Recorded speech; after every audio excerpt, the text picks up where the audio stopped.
Today I present to you a true icon of British cuisine. Fish and chips. Crispy battered fish fillets with golden fried chips, often served with slices of lemon alongside. Let's find out how to make this classic dish. Ingredients: 4 cod fillets or other white fish such as haddock or plaice.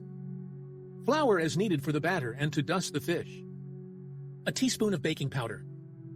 A glass of cold beer, about 240 milliliters. Salt and pepper. Oil for frying, preferably extra virgin olive oil. And chip-cut potatoes in quantity according to the diners. Start by heating the oil in a fryer or a deep pan. The ideal temperature is about 180 degrees Celsius.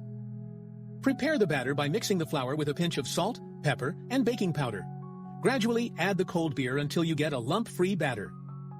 Lightly flour the fish fillets. Shake them off to remove the excess flour. Dip each fillet into the batter to coat it well, then gently transfer it into the hot oil. Fry the fillets for 5 to 7 minutes or until they are golden and crispy. Turn them for even cooking. Drain the fillets on paper towels, salt them lightly. For the potatoes, fry them in the oil until they are golden and crispy. Don't forget to subscribe to our channel so you won't miss any of our tasty recipes, and also visit our website for more culinary inspiration. Serve the fish and chips hot, with crispy potatoes and lemon slices, and if you like, a touch of tartar sauce or mayonnaise. In some regions, it's also sprinkled with malt vinegar.